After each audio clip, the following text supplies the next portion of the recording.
Assalamualaikum warahmatullahi wabarakatuh.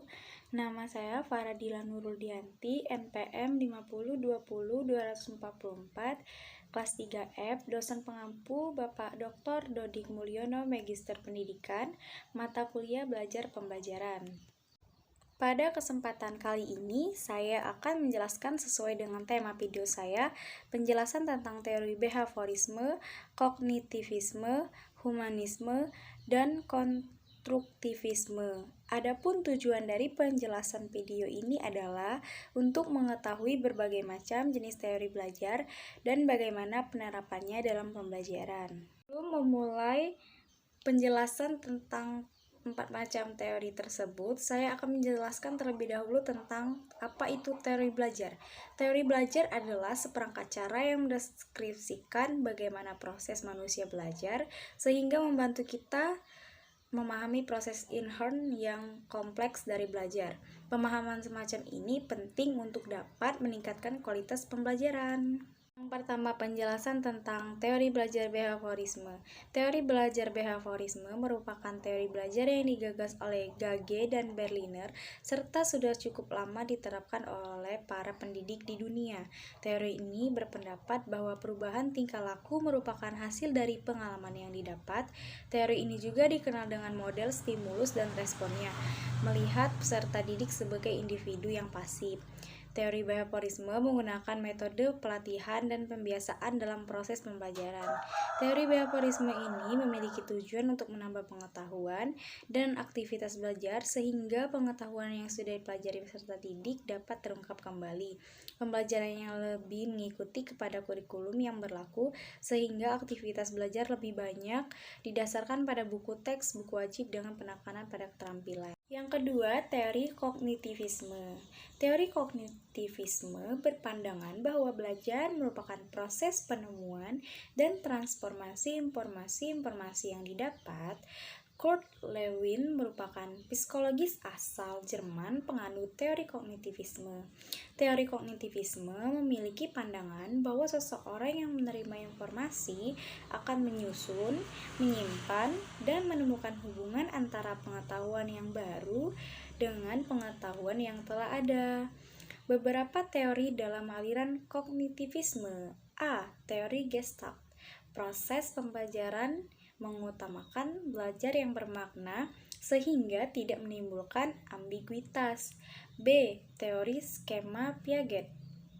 Teori ini mengatakan bahwa pengalaman kependidikan harus dibangun di sekitar struktur kognitif peserta didik. Struktur kognitif ini bisa dilihat dari usia serta budaya yang dimiliki oleh peserta didik. C. Teori belajar sosial Bandura.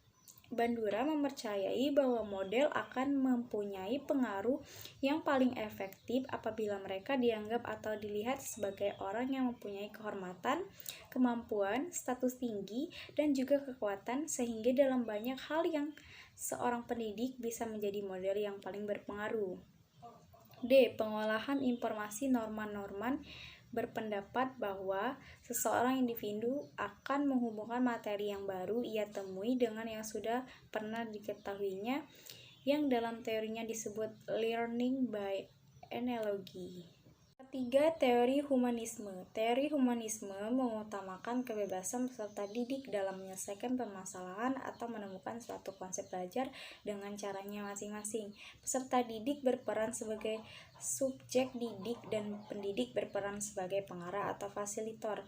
Teori humanisme lebih menekankan kepada ide belajar dalam bentuk yang paling ideal, artinya mengutamakan isi yang dipelajari dari proses pembelajaran. Hal ini menjadikan teori ini bersifat memiliki yang terbaik dari berbagai sumber metode teori. Walaupun kita ketahui dalam suatu teori pembelajaran tentunya ada suatu unsur berupa kelebihan dan kekurangannya, tetapi humanisme tidak mempersalahkan unsur-unsur kelebihan dan kelemahan yang terdapat pada teori ini. Teori konstruktivisme. Teori konstruktivisme memiliki perspektif bahwa belajar merupakan konstruksi informasi yang masuk ke otak.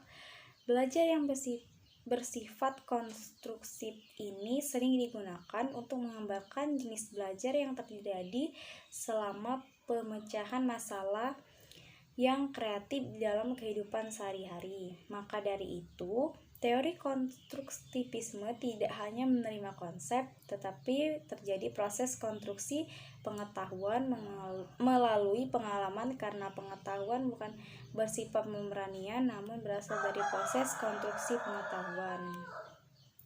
Menurut konstruktivisme, belajar merupakan proses aktif peserta didik mengonstruksi arti, wawancara, dialog, pengalaman fisik, dan lain-lain. Oleh karena itu, agar pembelajaran lebih bermakna bagi peserta didik dan pendidik, maka pendekatan konstruktivisme merupakan solusi yang baik untuk dapat diterapkan. Baiklah, sekian video saya mengenai teori belajar. Apabila saya ada kekurangan dan saya ada salah, saya mohon maaf. Terima kasih. Wassalamualaikum warahmatullahi wabarakatuh.